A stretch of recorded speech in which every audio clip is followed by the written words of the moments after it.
New year వేళ విశాఖలో drugs కలకలం రేపాయి. లాసన్స్ బే కాలనీలో గంజాయి సహా మత్తు పదార్థాలు విక్రయిస్తున్నారన్న పక్కా సమాచారంతో పోలీసులు తనిఖీలు చేశారు. వినయ్, సాయి, శ్యామ్ అనే ముగ్గురు యువకులను అరెస్ట్ చేశారు. ఈ ముగ్గురు బైక్ పై గంజాయి తరలిస్తూ ఉండగా పోలీసులు పట్టుకున్నారు. బెంగళూరు నుంచి డ్రగ్స్ తీసుకువచ్చినట్లుగా గుర్తించారు. న్యూ ఇయర్ వేళ విశాఖలో డ్రగ్స్ కలకలం రేపాయి. లాసన్స్ బే కాలనీలో గంజాయి సహా మత్తు పదార్థాలు విక్రయిస్తున్నారన్న పక్కా సమాచారంతో పోలీసులు తనిఖీలు చేశారు. వినయ్, సాయి, శ్యామ్ అనే ముగ్గురు యువకులను అరెస్ట్ చేశారు. ఈ ముగ్గురు బైక్ పై గంజాయి తరలిస్తూ ఉండగా పోలీసులు పట్టుకున్నారు. బెంగళూరు నుంచి డ్రగ్స్ తీసుకువచ్చినట్లుగా గుర్తించారు. పూర్తి సమాచారం అందిస్తారు మా కరెస్పాండెంట్ అనిల్ చెప్పండి.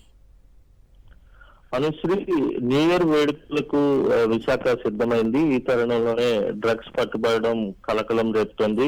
పెద్ద ఎత్తున డ్రగ్స్ విక్రయించేందుకు దాదాపు గంజాయితో పాటు బెంగళూరు నుంచి తీసుకొచ్చినటువంటి MDMA మత్తు పదార్థాలు కూడా పట్టుబడ్డాయి. ముగ్గురు యువకులను పోలీసులు అదుపులోకి తీసుకున్నారు. వినయ్, సాయి, శ్యామ్ అనే ముగ్గురు యువకులను పోలీసులు విచారిస్తున్నారు. అసలు డ్రగ్స్ తీసుకురావడం ఎక్కడి నుంచి తీసుకొచ్చారు, అలాగే ఎవరికి విక్రయించాలనుకుంటున్నారు. ఈ రోజు రాత్రంతా కూడా పార్టీలు జరిగేటువంటి స్టార్ హోటల్స్ లో ఇప్పటికే న్యూ ఇయర్ పార్టీలకు పోలీసులు అనుమతులు ఇవ్వడం జరిగింది.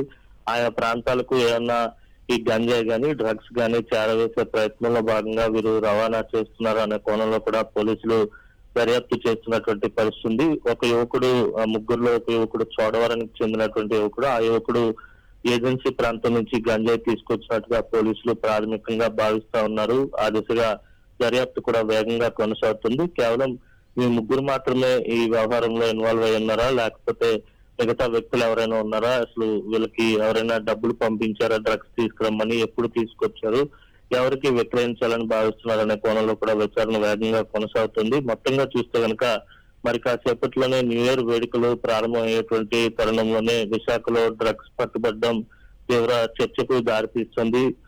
ఖచ్చితంగా ఎక్కడ కూడా డ్రగ్స్ వినియోగానికి ఆస్కారం లేదని పోలీసులు ప్రకటన విడుదల చేస్తున్నటువంటి నేపథ్యంలోనే లాసన్స్ బే కాలనీలో డ్రగ్స్ పట్టుబడడం అనేది తీవ్ర చర్చకు దారితీస్తుంది. మొత్తంగా చూస్తే కనుక ఇంకా ఎవరైనా ఉన్నారా ఈ వ్యవహారంలో, లేకపోతే ఇతరత్ర ప్రాంతాల నుంచి ఇంకా ఎవరైనా వచ్చేటువంటి అవకాశం ఉంటుందనే కోణంలో కూడా ఇటు రైల్వే స్టేషన్ తో పాటు ఎయిర్పోర్ట్, అలాగే బస్ స్టేషన్ లో కూడా అలర్ట్ కొనసాగుతుంది. మొత్తంగా చెకింగ్స్ కూడా కొనసాగుతున్నటువంటి నేపథ్యం కనిపిస్తుంది. ఏదేమైనప్పటికీ కూడా న్యూ ఇయర్ వేడుకలు జరిగేటువంటి వేళ ఇలాంటి డ్రగ్స్ పట్టుబడడం అనేది తీవ్ర కలకలం చెప్తుంది. అనుశ్రీ.